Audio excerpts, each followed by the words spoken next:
Imaginemos por un momento la antigua Grecia, una tierra plagada de conflictos, debates y pensamientos que chocan como olas, en el mar de la filosofía. En medio de todo esto, emerge la figura de Platón, alguien que no solo estaba dispuesto a observar el mundo, sino a cuestionarlo, desmenuzarlo, y en última instancia, reconstruirlo en sus propios términos. Aquí no vamos a hablar de un pensador común, sino de un visionario que, impulsado por la sabiduría de su maestro Sócrates, se embarcó en una búsqueda incansable de la verdad y el conocimiento absoluto. Bienvenidos a Filosofía Desatada. Un canal donde exploramos las mentes más brillantes, desentrañamos las ideas más profundas y nos sumergimos en el pensamiento que ha cambiado el rumbo de la humanidad. Hoy, hablaremos de Platón, un filósofo que no solo escribió sobre la realidad y el conocimiento, sino que construyó un sistema de ideas capaz de reconfigurar el modo en que concebimos el mundo.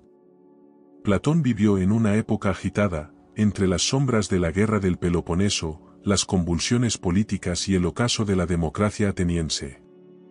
Y fue en este entorno tumultuoso donde Platón empezó a forjar su pensamiento, buscando una realidad superior que trascendiera el caos y el cambio constante de su tiempo.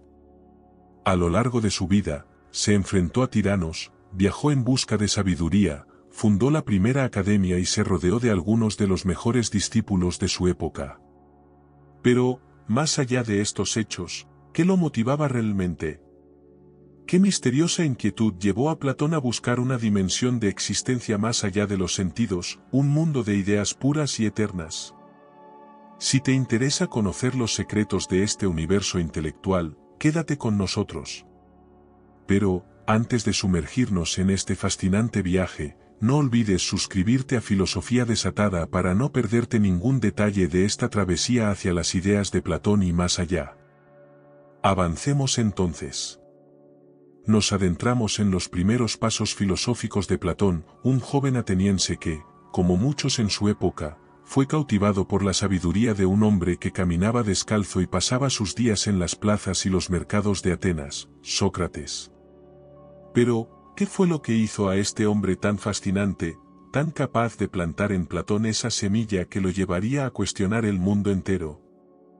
Imaginemos el impacto que tuvo en el joven Platón ver a Sócrates debatir con los sofistas de la época, esos maestros de la excelencia, que enseñaban a los ciudadanos el arte de la persuasión y el dominio de la palabra, un arte que en el contexto democrático de Atenas era la clave para ascender en la política y el poder. Para los sofistas, el concepto de verdad era flexible, relativo, algo que podía moldearse según los intereses y el contexto. ¿La justicia? ¿El bien? Para los sofistas, estas eran construcciones que variaban de una cultura a otra, y que no tenían existencia objetiva. ¿Quién podía asegurar que una norma era justa o injusta si, al fin y al cabo, cada sociedad decidía sus propias reglas? Sin embargo, Sócrates no se conformaba con esta perspectiva, y Platón quedó cautivado por su forma de desafiarla. Sócrates era un crítico feroz de esta visión relativista de los sofistas, y no dudaba en señalar lo que veía como la superficialidad de sus enseñanzas. En cada conversación que sostenía, usaba su aguda dialéctica para buscar respuestas verdaderas, no convenientes. El hombre es la medida de todas las cosas, decían los sofistas, en palabras de Protágoras. Pero Sócrates, y luego Platón, dirían que esta postura era peligrosa. Si cada persona es la medida de la verdad, ¿cómo podemos construir una sociedad justa?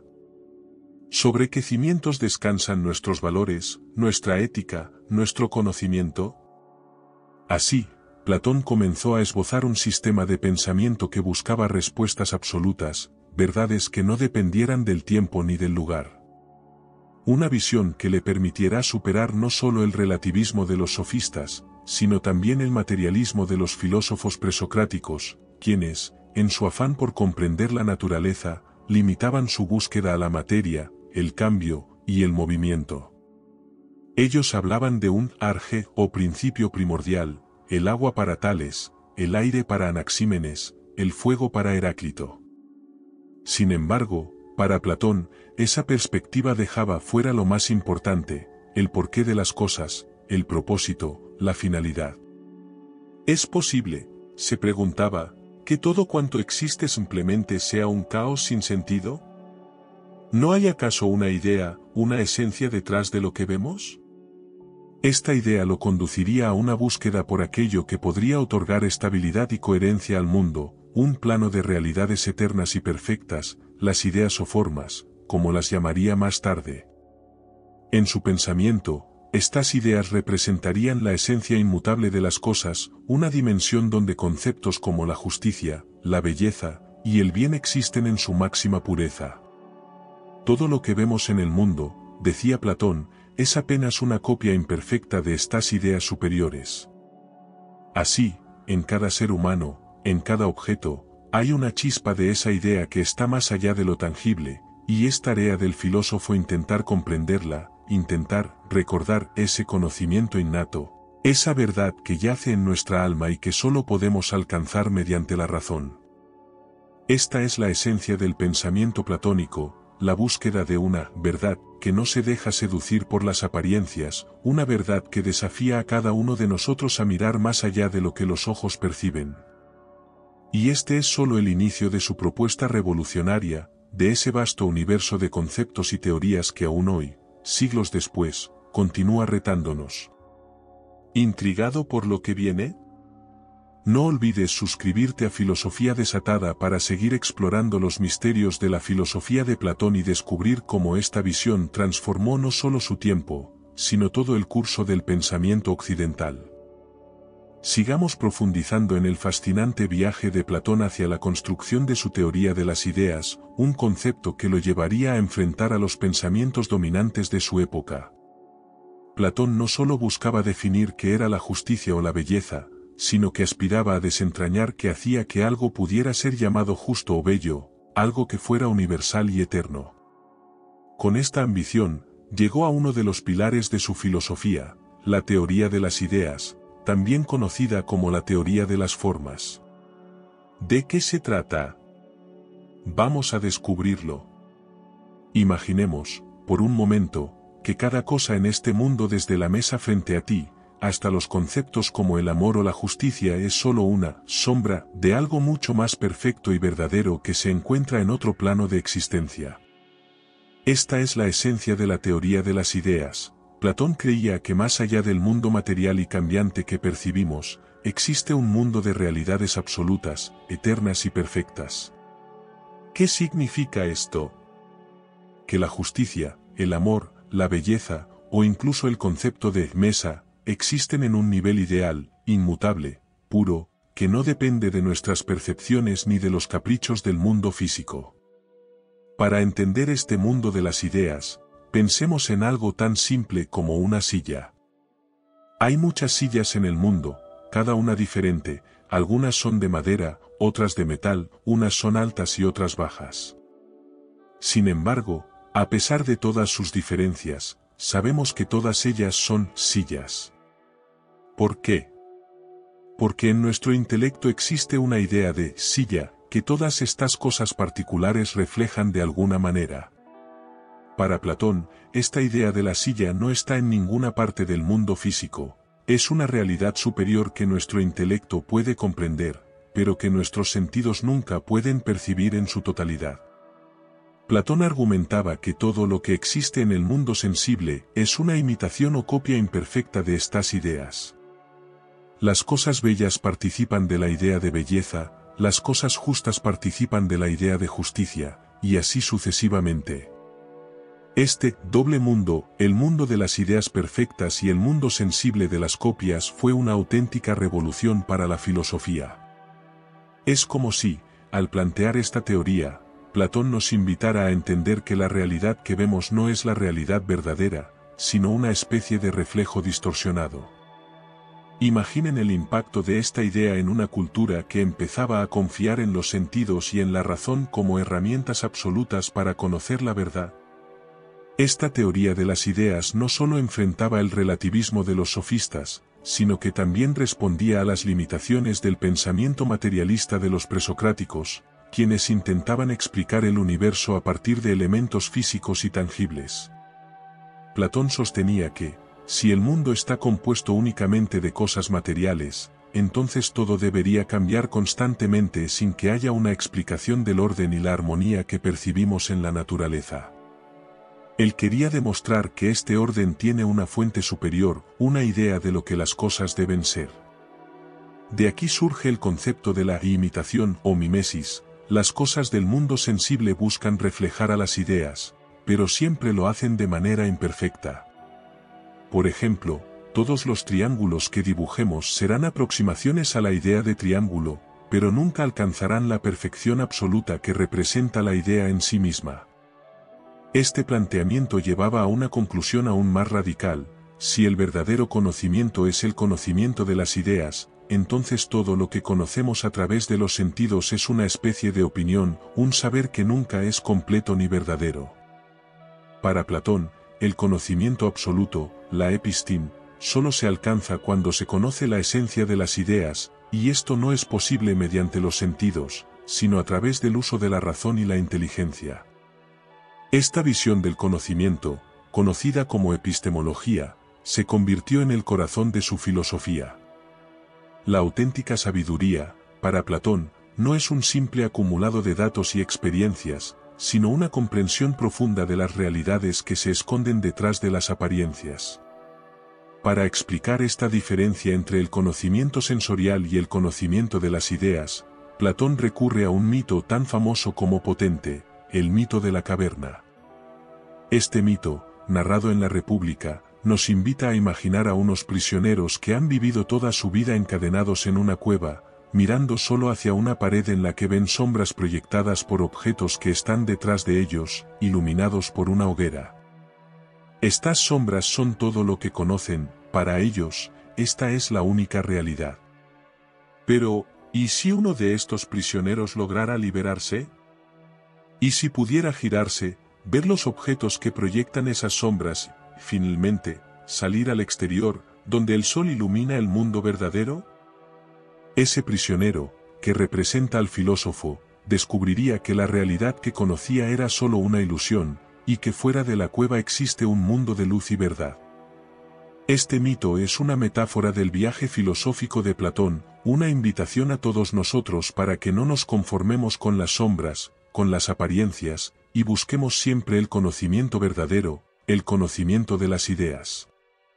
Es una alegoría poderosa que nos habla sobre el sacrificio y la valentía necesarios para abandonar nuestras cuevas personales, nuestras limitaciones, prejuicios y apegos y buscar una comprensión más profunda de la realidad. ¿Y cuál es la idea suprema en el pensamiento de Platón? Es la idea del bien, la fuente de todas las demás ideas. En el mundo inteligible, la idea del bien es como el sol en el mundo sensible. Así como el sol ilumina y permite ver, el bien es la idea que ilumina y da sentido a todas las demás. Sin el bien, la justicia, la belleza y la verdad no tendrían un sentido pleno. El bien es el punto culminante de la sabiduría y el objetivo final de la filosofía platónica. Para Platón, entonces, el filósofo es quien se atreve a salir de la cueva, quien intenta comprender este bien supremo y guiar a los demás hacia él. Y esta labor no es solo intelectual. Para Platón, conocer el bien nos impulsa a actuar de manera justa y a buscar una vida virtuosa. La filosofía, en su visión, no es una actividad teórica o alejada de la realidad, sino un compromiso vital con el conocimiento y la virtud, un llamado a transformar tanto nuestra comprensión del mundo como nuestras propias vidas. ¿No es fascinante? Imaginen vivir en un mundo donde creemos que todo lo que vemos y sentimos es solo una sombra de algo más. Si este pensamiento ha despertado tu curiosidad, si quieres seguir explorando el vasto universo de las ideas de Platón, suscríbete a Filosofía Desatada y acompáñanos en esta aventura filosófica. Continuemos, entonces, con el desarrollo de la filosofía platónica adentrándonos en su visión del alma humana y cómo su teoría del conocimiento se vincula estrechamente con su concepción de la inmortalidad y la estructura tripartita del alma. Vamos a explorarlo en profundidad. Platón no solo se interesó en entender el mundo exterior y las ideas, sino que también dedicó buena parte de su pensamiento a desentrañar la naturaleza humana. Para él, el alma era el verdadero núcleo del ser humano, algo mucho más profundo y eterno que el cuerpo. ¿Qué quería decir con esto? Pues que el alma es lo que nos conecta con el mundo de las ideas, lo que hace posible que podamos recordar esas verdades eternas. Sí, en la visión de Platón, conocer es, en realidad, recordar. Según su teoría de la anamnesis, el alma humana existió antes de nacer en este mundo, y en ese estado anterior, estuvo en contacto directo con el mundo de las ideas. Imaginemos esto, nuestra alma contempló alguna vez la belleza en sí, la justicia en sí, el bien en sí, pero al nacer en el mundo material, al encarnarse, pierde ese recuerdo, aunque no del todo. El conocimiento, por tanto, no es una acumulación de experiencias nuevas, sino una recuperación de lo que el alma ya conoció. Platón ilustró este concepto en el diálogo Menón, donde, a través de la mayéutica, Sócrates ayuda a un esclavo a recordar conocimientos geométricos complejos. Sócrates no enseña nada al esclavo, más bien, le ayuda a sacar desde su interior ese conocimiento que ya estaba allí. Para Platón, entonces, conocer es un proceso de reminiscencia, una reconexión de nuestra alma con esas verdades eternas que conoció antes de nacer. Esta perspectiva tiene una conclusión crucial: si el conocimiento es una especie de recuerdo, esto implica que el alma debe ser inmortal. El cuerpo puede perecer, pero el alma continúa su existencia, regresando al mundo de las ideas tras la muerte. En sus diálogos, especialmente en Fedón, Platón ofrece varios argumentos a favor de la inmortalidad del alma. Uno de ellos es el argumento de la simplicidad: el alma, al ser una realidad que no está compuesta de partes, es indivisible, por tanto, indestructible. No se rompe ni se descompone, sino que permanece intacta cuando el cuerpo muere. Platón también da otro paso crucial al establecer una estructura tripartita del alma en su diálogo Fedro y en la República. Según esta teoría, el alma humana tiene tres partes, cada una con sus propias características y funciones.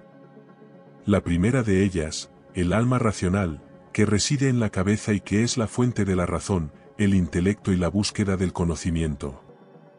Esta es la parte del alma que aspira a conectarse con las ideas, a comprender la verdad, y que, según Platón, debería gobernar sobre las demás partes del alma. Este componente es el que nos permite actuar con sabiduría y buscar el bien.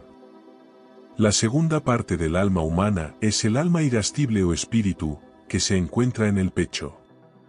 Esta parte está asociada con las emociones nobles, como la valentía, el honor y la indignación ante las injusticias. Es la sede de nuestras pasiones elevadas, aquellas que nos impulsan a defender lo que es justo y correcto. Platón la describe como un caballo blanco, que es obediente a la razón y ayuda a que el ser humano se mantenga en el camino correcto cuando sigue la guía del intelecto. La tercera y última parte del alma humana es el alma concupiscible, situada en el abdomen, es la fuente de los deseos y las pasiones más básicas.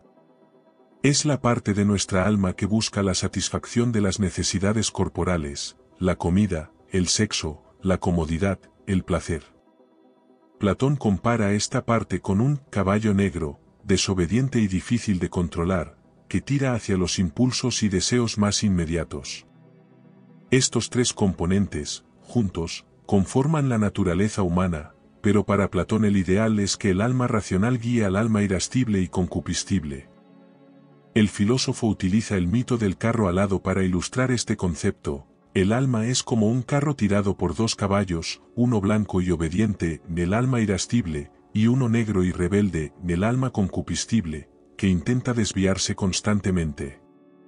Al frente de estos caballos se encuentra el auriga, que representa el alma racional, y su tarea es dirigirlos para alcanzar la meta, que no es otra que la contemplación de las ideas, especialmente la idea del bien.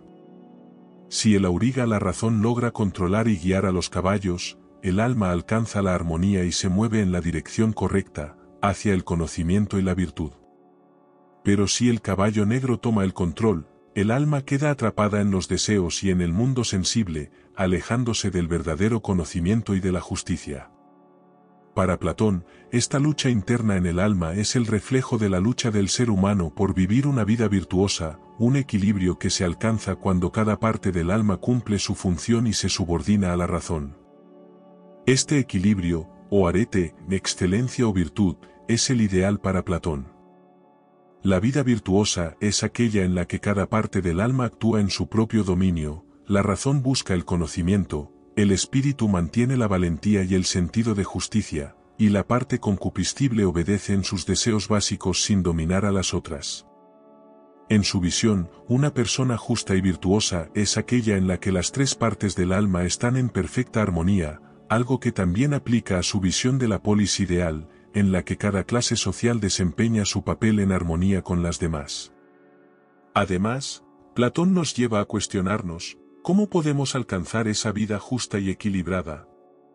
Aquí aparece otro de sus conceptos fundamentales, la educación filosófica. En su opinión, el desarrollo de la razón y la búsqueda de la verdad deben ser el centro de la educación, pues solo mediante el conocimiento de las ideas podemos alcanzar el autoconocimiento y aprender a controlar nuestras pasiones y deseos.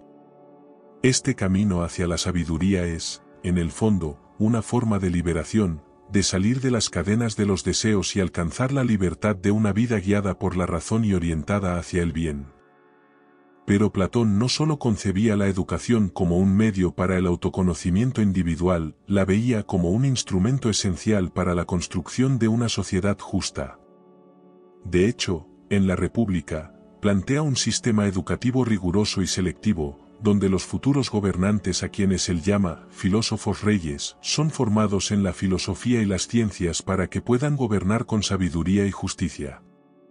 Platón consideraba que sólo aquellos que hubieran alcanzado el conocimiento de la idea del bien estarían verdaderamente capacitados para liderar la polis, ya que sabrían diferenciar entre lo justo y lo injusto, lo verdadero y lo falso, y actuarían guiados no por intereses egoístas, sino por el bienestar de la comunidad. Aquí vemos cómo su teoría de las ideas se expande y se convierte en una propuesta ética y política. Para Platón, la filosofía no es solo una búsqueda intelectual, es una práctica transformadora que nos llama a vivir conforme a los valores absolutos y a organizar la sociedad de acuerdo con estos principios universales. En su visión, una polis ideal es aquella en la que cada individuo, cada clase social y cada institución están alineados con la idea del bien, y en la que el conocimiento y la virtud son los fundamentos del poder. En resumen, la teoría platónica del alma, la inmortalidad, y la educación nos invita a reflexionar sobre nosotros mismos y a buscar un equilibrio que nos permita vivir en armonía, tanto a nivel personal como social.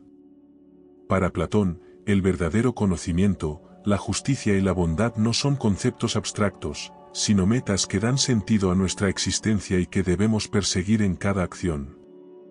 Así que, si este análisis sobre la esencia humana, la inmortalidad del alma y la búsqueda del bien ha despertado tu interés, no olvides suscribirte a Filosofía Desatada. Sigamos, entonces, adentrándonos en las profundidades de la filosofía platónica.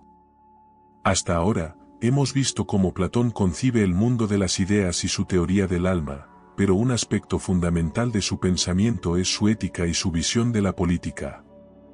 En la República, Platón no solo describe cómo debería ser la vida individual en búsqueda de la virtud, sino que también presenta su visión de cómo debería organizarse una sociedad justa, un modelo ideal que ha influido a pensadores, políticos y filósofos durante siglos. Vamos a descubrir cómo se despliega esta propuesta de la polis ideal. Para Platón, la ética y la política están profundamente entrelazadas, ya que una vida individual virtuosa es imposible sin una estructura social que promueva la virtud en todos sus ciudadanos. Él ve a la polis, la ciudad-estado, como una extensión del alma humana, al igual que el alma necesita equilibrio para alcanzar la justicia, la polis necesita una estructura equilibrada en la que cada clase social cumpla con su función específica. De esta forma, Platón concibe la polis ideal como un lugar donde cada ciudadano tiene un papel claro y esencial, y donde todos están alineados en la búsqueda del bien común. En su obra La República, Platón plantea una organización social que se basa en 3 clases fundamentales, cada una de ellas correspondiendo a una de las partes del alma. Estas clases son: en la cúspide de la estructura social, Platón sitúa a los filósofos reyes, aquellos pocos individuos que han alcanzado el conocimiento de la idea del bien y que, por tanto, son los únicos capaces de gobernar con verdadera justicia y sabiduría. Esta clase corresponde al alma racional en la teoría platónica, y representa la razón y la búsqueda del conocimiento. Los gobernantes deben ser sabios y virtuosos, y su objetivo no es el poder personal, sino el bienestar de toda la polis. Platón estaba convencido de que sólo aquellos que han trascendido sus intereses egoístas y han dedicado su vida a la filosofía pueden tomar decisiones verdaderamente justas. La segunda clase está formada por los guardianes o soldados, cuya tarea es proteger a la polis y mantener el orden. Esta clase representa el alma irascible o el espíritu, pues es la fuente del valor y el sentido del honor. Los guardianes deben poseer una fuerte disciplina y lealtad a la ciudad, así como un sentido profundo de justicia, ya que son los encargados de defender tanto a la polis de los enemigos externos como de los conflictos internos. Para Platón, estos individuos deben ser educados para actuar con coraje, y su compromiso no puede depender de intereses personales, sino de una entrega total al bien común. La tercera clase está formada por los productores, es decir, los agricultores, artesanos, comerciantes y todos aquellos que realizan las labores esenciales para satisfacer las necesidades materiales de la polis. Esta clase corresponde al alma concupiscible, aquella que se ocupa de los deseos y las necesidades corporales. Los productores deben concentrarse en producir bienes y servicios necesarios para la supervivencia de la sociedad, y aunque Platón considera que no necesitan la misma educación filosófica que los gobernantes, su trabajo es fundamental para el bienestar general de la ciudad. En este modelo de polis, cada clase tiene un rol específico, y el cumplimiento de ese rol es lo que lleva a la justicia social. La justicia, para Platón, es el estado en el que cada uno hace lo que le corresponde, sin interferir en las tareas de los otros. Los gobernantes gobiernan, los guardianes protegen, y los productores trabajan para mantener la vida de la polis. Cuando cada clase cumple su función en armonía con las demás, la polis en su conjunto alcanza la justicia y la excelencia. Pero, ¿por qué es tan importante que los filósofos sean los que gobiernen? Platón creía que sólo ellos podían ver más allá de las apariencias y comprender la verdadera naturaleza de la justicia, el bien y la virtud. Los filósofos, gracias a su conocimiento de las ideas, son los únicos capacitados para tomar decisiones que beneficien a la sociedad en su conjunto y no a unos pocos. Sin embargo, alcanzar este nivel de sabiduría requiere una vida entera de educación y disciplina. Por esta razón, Platón plantea un sistema educativo riguroso para los futuros gobernantes, que comienza desde la infancia y continúa durante toda su vida. Esta educación abarca desde la música y la gimnasia, para formar cuerpo y alma, hasta la matemática, la dialéctica, finalmente, el conocimiento de las ideas. La educación platónica no solo está orientada al conocimiento técnico o práctico, es una formación del carácter y de la virtud. A lo largo de su formación, los futuros gobernantes deben aprender a controlar sus deseos y pasiones, a valorar el bien por encima de los intereses personales, y a dedicarse con lealtad y entrega a la polis. Solo cuando un individuo ha demostrado poseer esta fortaleza de carácter, Platón considera que está listo para gobernar. En este sentido, su visión es radical, no cualquiera puede ser un gobernante, sino solo aquellos que han alcanzado el más alto nivel de desarrollo moral e intelectual. Platón también introduce una medida que podríamos considerar extrema. En su polis ideal, los gobernantes y guardianes no tienen propiedad privada ni familias propias. Al prohibir la propiedad privada entre estas clases, Platón busca evitar que los gobernantes y guardianes desarrollen intereses personales que puedan interferir con su lealtad a la polis. Al no tener posesiones materiales ni familias que puedan heredar riquezas, los guardianes y gobernantes no tienen incentivos para acumular poder o bienes. Esto les permite concentrarse plenamente en sus deberes y en la búsqueda del bien común, en lugar de buscar el beneficio personal o familiar. Sin embargo, Platón no es ingenuo, sabe que este modelo es extremadamente difícil de llevar a la práctica. La naturaleza humana es compleja, y las ambiciones, los deseos y los conflictos siempre estarán presentes en cualquier sociedad. De hecho, en la República, Platón admite que su modelo de polis ideal es, en muchos sentidos, un sueño filosófico, una utopía que difícilmente podría alcanzarse en su totalidad. Pero para él, esta visión utópica tiene un valor inestimable, porque establece un ideal hacia el cual la sociedad debe aspirar. Platón creía que si bien la perfección es inalcanzable, el conocimiento y la filosofía pueden acercarnos a una vida más justa y armoniosa. Ahora bien, ¿cómo se relaciona esta idea de la polis ideal con la teoría del conocimiento y la visión metafísica de Platón? La respuesta es que su modelo político es una extensión práctica de su teoría de las ideas. La polis ideal es una especie de reflejo en el mundo material del orden perfecto que existe en el mundo de las ideas. Al igual que en el mundo inteligible cada idea tiene su lugar y su función específica, en la polis ideal cada clase cumple su papel en armonía con las demás. El filósofo, que ha llegado a conocer la estructura de la realidad, organiza la sociedad de tal manera que se asemeje al orden natural de las ideas. De esta forma, la filosofía platónica se convierte en una guía para construir una sociedad justa, un proyecto en el que el conocimiento se pone al servicio de la ética y la política. Pero la visión de Platón no se limita a la justicia externa, sino que también abarca la justicia interior. La polis ideal es una metáfora de la vida individual justa, en la que cada parte del alma actúa en equilibrio con las demás bajo la guía de la razón. Para Platón, vivir en una polis justa es una extensión de vivir de forma justa, de la misma manera en que el filósofo rey busca no solo ordenar la polis, sino también ordenar su propio ser en armonía con el bien. Esta concepción idealista y estructurada de la justicia y la política ha sido objeto de crítica a lo largo de la historia. Para algunos, como Aristóteles, su modelo es demasiado rígido y no tiene en cuenta la diversidad de circunstancias y personalidades humanas.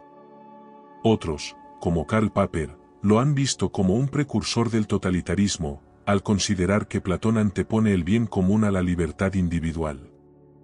Sin embargo, independientemente de estas críticas, la influencia de la República ha sido profunda y duradera, y nos sigue invitando a reflexionar sobre la relación entre el individuo y la sociedad, entre el poder y el conocimiento, entre la ética y la política. Para Platón, la filosofía es, en última instancia, una actividad práctica, una herramienta para transformar tanto al individuo como a la comunidad. Y en su visión, la justicia no es un simple valor abstracto, es una cualidad que debe manifestarse en nuestras acciones, en nuestra vida diaria, y en la organización de la sociedad.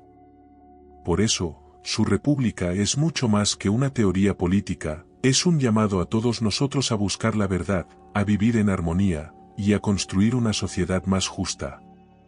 Si esta exploración de la política y la ética en Platón te ha intrigado, asegúrate de suscribirte a Filosofía Desatada.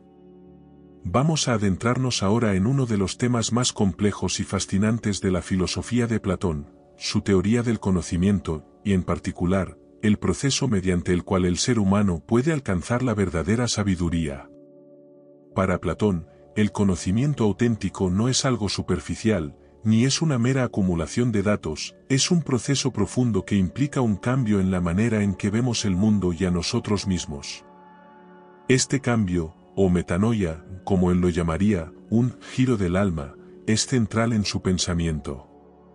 Platón plantea una división radical entre dos tipos de conocimiento, el conocimiento sensible y el conocimiento inteligible. Estos términos se refieren a dos niveles diferentes de realidad y de percepción. En primer lugar, tenemos el mundo sensible, que es el mundo de los objetos físicos y de las apariencias, donde todo cambia y es temporal. Este es el mundo de la daxe, de la opinión. En el otro extremo, tenemos el mundo inteligible, el mundo de las ideas, donde se encuentra la verdadera realidad, inmutable y eterna. Esta es la esfera de la episteme, del conocimiento verdadero. Para comprender estos dos niveles de conocimiento, Platón utiliza una serie de metáforas y mitos. Ya exploramos el mito de la caverna, en el que describe cómo los prisioneros en una cueva, que solo ven sombras, representan a aquellos que están atrapados en el mundo de las apariencias. Pero Platón ofrece otra metáfora en la República, el símil de la línea. Aquí, Platón nos invita a imaginar una línea dividida en 4 segmentos desiguales que representan 4 niveles de conocimiento, de menor a mayor claridad y verdad. El primero de ellos, imaginación, este es el nivel más bajo de conocimiento y corresponde a la percepción de imágenes o sombras. En este nivel, solo tenemos una comprensión muy vaga y limitada de la realidad, como aquellos que en el mito de la caverna solo ven sombras en la pared. La imaginación es una especie de reflejo, una copia distorsionada de la verdad, y en ella predominan las ilusiones y las interpretaciones superficiales. El segundo nivel es la creencia. En este, la persona ya no percibe solo sombras, sino que observa los objetos físicos. Sin embargo, sigue siendo un conocimiento limitado, pues está basado en los sentidos y en las apariencias del mundo sensible. La creencia es algo más estable que la imaginación, pero aún es un conocimiento parcial e inexacto, ya que el mundo físico es cambiante y está sujeto a la corrupción y la muerte. En el tercer nivel de conocimiento, el pensamiento discursivo, el individuo comienza a dejar de lado las apariencias y a usar la razón para alcanzar el conocimiento de las matemáticas y otras ciencias formales. Aquí, el pensamiento es más abstracto y se basa en principios y conceptos, pero aún depende de ciertos supuestos o hipótesis. En este nivel, el conocimiento es más claro y duradero, pero aún no es el conocimiento último, ya que el individuo necesita basarse en objetos o figuras físicas para pensar en los conceptos. El cuarto y último nivel es la inteligencia o conocimiento noético. Este es el nivel más alto de conocimiento y el que, según Platón, solo alcanzan los filósofos tras un proceso arduo de formación y disciplina. En este nivel, el conocimiento es directo, no depende de las apariencias ni de los sentidos, sino que es un acceso puro y directo a las ideas en su forma más pura. La noesis es la capacidad de ver la verdad absoluta, de contemplar las ideas tal como son. Aquí, el individuo conoce el bien, la justicia y la belleza en sí mismas, sin intermediarios, y alcanza la sabiduría completa. Para Platón, solo este último nivel de conocimiento es verdaderamente digno de ser llamado episteme. En el proceso de ascenso por estos niveles, la persona se libera progresivamente de las cadenas de la percepción sensible y de las ilusiones, y se acerca cada vez más a la luz de la verdad. Es, en muchos sentidos, un proceso de liberación espiritual, un ascenso desde la ignorancia hasta la sabiduría. Este ascenso no es simplemente un proceso intelectual, es un viaje de transformación interior en el que el alma se purifica y se acerca cada vez más al conocimiento de las ideas. ¿Y cómo se puede alcanzar esta sabiduría? Para Platón, este camino es, en esencia, una combinación de disciplina filosófica y educación. La filosofía es el medio a través del cual el alma asciende por la línea, y esta educación no es una simple transmisión de conocimientos, sino una reestructuración completa del carácter y la mente del individuo. En la República, Platón propone un sistema educativo que comienza con la gimnasia y la música, disciplinas que forman el cuerpo y el alma en sus primeros años, y que progresa hacia las matemáticas, la geometría, y la dialéctica en las etapas avanzadas. La dialéctica, o el arte de argumentar y cuestionar, es la culminación de esta formación y el medio mediante el cual el alma llega a contemplar las ideas sin necesidad de intermediarios. La dialéctica, en este sentido, no es simplemente un ejercicio lógico, es un medio para liberar la mente de las ilusiones y enseñarla a cuestionar, a buscar la esencia detrás de las apariencias. En el diálogo y el debate, el individuo aprende a ver más allá de las opiniones y a descubrir las estructuras profundas de la realidad. Platón veía este proceso como un arte, una disciplina que solo podía practicarse en su máxima expresión por aquellos que han dedicado su vida a la filosofía. En este punto, Platón introduce una idea radical, la contemplación de la idea del bien, que es la culminación de la filosofía y la meta última del conocimiento. La idea del bien es, en su pensamiento, la fuente de toda existencia, la idea suprema que da sentido y propósito a todas las demás ideas. Así como el sol permite ver los objetos en el mundo sensible, la idea del bien ilumina todas las demás ideas y permite que podamos entender la justicia, la belleza y el amor en su esencia más profunda. Sin el bien, nada tendría un sentido coherente, y toda la estructura del conocimiento se desmoronaría. La idea del bien, en este sentido, no es solo un concepto moral, es el principio que fundamenta todo lo que existe, el centro del cosmos filosófico de Platón. Conocer el bien es conocer el propósito último de todas las cosas, y es también lo que permite que el filósofo pueda actuar de manera justa en el mundo. Porque, para Platón, el conocimiento verdadero tiene un impacto directo en la vida y en la ética.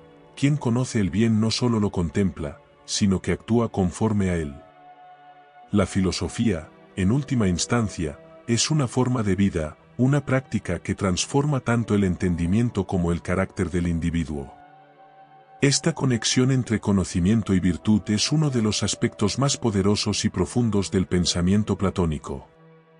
Para Platón, no existe una separación entre saber y ser, el conocimiento de las ideas transforma el alma y la lleva a vivir de acuerdo con los principios más elevados. De hecho, en la República, Platón sugiere que solo aquellos que han contemplado el bien deberían gobernar, pues solo ellos tienen la capacidad de ver la justicia y la verdad en su forma más pura, por tanto, de guiar a la sociedad hacia el bienestar y la armonía. Sin embargo, Platón también era consciente de las limitaciones humanas y de lo difícil que es alcanzar este nivel de sabiduría. Para la mayoría de las personas, la vida se desarrolla en los niveles inferiores de la línea, atrapados en las opiniones, las apariencias y los deseos. Pero en su filosofía, Platón nos hace una invitación a todos, a cuestionar, a buscar, a no conformarnos con las sombras en la caverna, y a tratar de ascender hacia la luz de la verdad.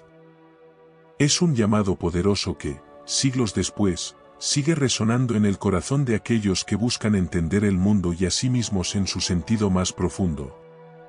El pensamiento de Platón es una exhortación a no vivir en la superficie, a no dejarnos engañar por la apariencia de las cosas, y a buscar siempre la esencia detrás de la forma, el propósito detrás de la acción. Es un viaje, un proceso, y quizás también una lucha, pero una lucha que nos invita a vivir de acuerdo con los principios más altos y a transformar nuestro ser en el proceso. ¿Intrigado por este viaje de autoconocimiento y por las ideas revolucionarias de Platón? Si quieres seguir explorando los misterios de la filosofía y descubrir más sobre cómo estos conceptos aún pueden iluminar nuestra vida, suscríbete a Filosofía Desatada.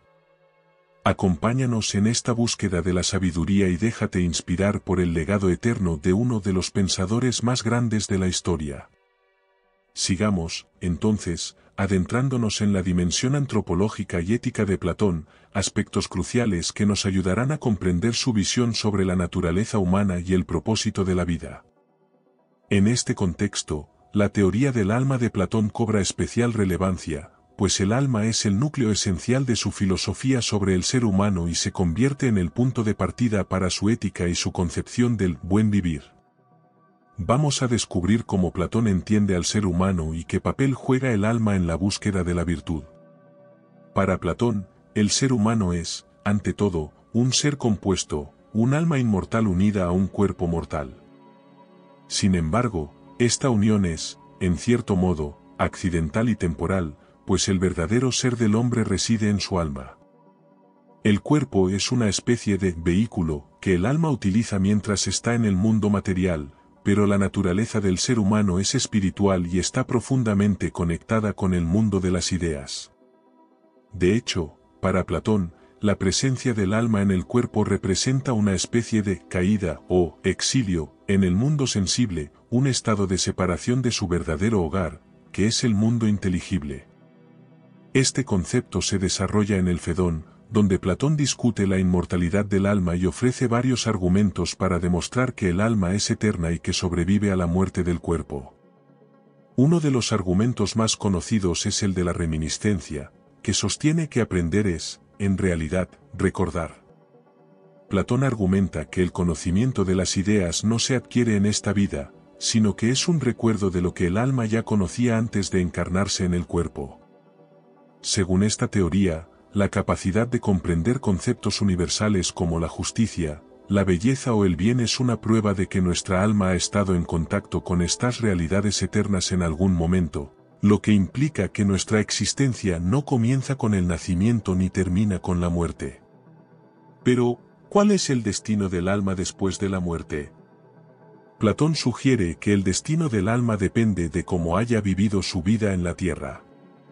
Si el alma ha buscado la sabiduría y ha vivido de acuerdo con los principios de la virtud, entonces es capaz de separarse del cuerpo, pura, y regresar al mundo de las ideas.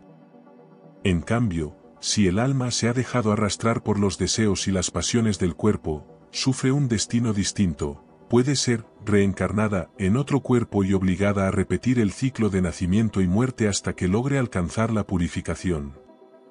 Este ciclo de reencarnación se conoce como metempsicosis y refleja la influencia de la filosofía órfica y pitagórica en Platón, que defendían una visión similar de la transmigración del alma. Platón utiliza la metáfora del mito del carro alado, en el diálogo Fedro para ilustrar la estructura tripartita del alma y la lucha que enfrenta en su búsqueda del conocimiento y la virtud. En esta alegoría, el alma es como un carro tirado por dos caballos, uno blanco y otro negro, y dirigido por un auriga o cochero. El auriga representa la parte racional del alma, el logos, que aspira a la sabiduría y a la contemplación de las ideas. El caballo blanco simboliza el timos, el espíritu o la voluntad, que está asociado con las pasiones nobles y el sentido del honor, mientras que el caballo negro representa la parte concupiscible del alma, los deseos y apetitos que nos inclinan hacia el placer y las satisfacciones corporales. La tarea del auriga, o la razón, es mantener el control de ambos caballos y guiar el carro hacia el conocimiento de las ideas. Sin embargo, este es un desafío constante, ya que el caballo negro, simbolizando los impulsos irracionales y las pasiones desordenadas, intenta constantemente desviar el carro y alejarlo de la meta. El caballo blanco, aunque noble, también necesita ser controlado, pues su fuerza y su ímpetu pueden llevar al carro fuera de su curso si no se rige por la razón. Para Platón, la vida virtuosa es aquella en la que el alma racional domina las otras dos partes del alma y mantiene el equilibrio entre ellas, permitiendo que el alma avance hacia el bien. Este equilibrio entre las tres partes del alma es lo que Platón considera como justicia interior. En su pensamiento, la justicia no es solo un valor social, sino también una armonía dentro del individuo, un estado de orden en el que cada parte del alma cumple con su función y se subordina a la guía de la razón. Esta es la esencia de la ética platónica, vivir de acuerdo con la razón y ordenar el alma de tal manera que cada uno de sus elementos esté en armonía con los otros. La virtud, para Platón, es esta armonía interior, y se expresa en 4 virtudes cardinales. 1. La prudencia. Es la virtud de la parte racional del alma, la capacidad de discernir entre lo verdadero y lo falso, lo bueno y lo malo. La prudencia nos permite tomar decisiones sabias y orientadas hacia el bien. 2. El valor. Es la virtud de la parte irascible o espíritu del alma. El valor se manifiesta en la capacidad de mantenernos firmes frente a las adversidades y de actuar con coraje y determinación en defensa de lo que es justo y correcto. 3. La templanza. Es la virtud de la parte concupiscible del alma, y consiste en la capacidad de controlar los deseos y de evitar los excesos. La templanza nos ayuda a moderar los placeres y a mantener el equilibrio entre los impulsos del cuerpo y los principios de la razón. 4. La justicia.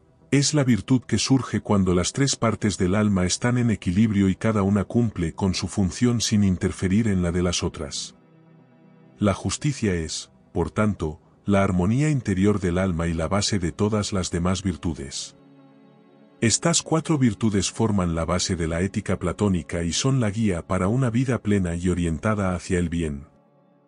En la visión de Platón, la felicidad no se encuentra en el placer ni en la riqueza, sino en la realización de estas virtudes, en la purificación del alma y en la búsqueda de la sabiduría.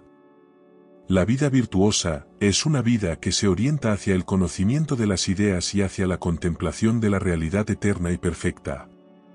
Esta es la máxima aspiración del filósofo y el propósito último de la existencia humana. Platón plantea esta idea de la vida virtuosa no solo como una meta personal, sino también como un ideal colectivo. En su polis ideal, descrita en la República, el Estado debe promover la virtud en sus ciudadanos y crear las condiciones necesarias para que cada persona pueda desarrollar su potencial al máximo. La educación, en este sentido, juega un papel crucial, pues solo a través de una educación que cultive la razón y la virtud es posible alcanzar una sociedad justa. La filosofía, la música, la gimnasia y la matemática son parte de este sistema educativo que, en la visión de Platón, prepara a los ciudadanos para vivir de acuerdo con el bien y contribuye a la armonía de la polis. La justicia, entonces, es para Platón tanto una virtud individual como una cualidad social. Una sociedad justa es aquella en la que cada individuo vive de acuerdo con la virtud y en la que el orden social refleja el orden interior del alma. Así como el alma debe estar en equilibrio para alcanzar la felicidad, la sociedad debe estar organizada de tal manera que cada ciudadano pueda contribuir al bien común desde su propia función y en armonía con los demás. La teoría del alma de Platón no solo nos habla de la naturaleza humana y de la ética, sino que también nos plantea una concepción del sentido de la vida y de la trascendencia. Para Platón, el propósito de la vida humana es la purificación del alma, el ascenso desde el mundo sensible hacia el conocimiento de las ideas y la contemplación de la verdad absoluta. Este viaje de retorno al mundo inteligible es lo que confiere sentido a la existencia y lo que nos conecta con el bien supremo. La filosofía, en este contexto, es una preparación para la muerte, un proceso de desprendimiento de las ilusiones del mundo material y de acercamiento a la verdad. Al final de su vida, el filósofo debe estar preparado para dejar el cuerpo y regresar al mundo de las ideas. Esta concepción de la muerte como liberación es la que inspira a Sócrates, el maestro de Platón, en su diálogo Fedón, donde afirma que ningún mal puede tocar a un buen hombre ni en vida ni después de la muerte. Para Platón, la virtud y el conocimiento son los verdaderos tesoros del alma, y son ellos los que nos permiten enfrentar la muerte con serenidad y confianza, sabiendo que hemos vivido conforme al bien y que estamos listos para continuar nuestro viaje en el mundo eterno de las ideas. ¿Te ha intrigado esta visión del alma y el sentido de la vida según Platón? Si quieres seguir explorando las profundidades de su pensamiento y descubrir cómo sus ideas siguen resonando en nuestros tiempos, suscríbete a Filosofía Desatada,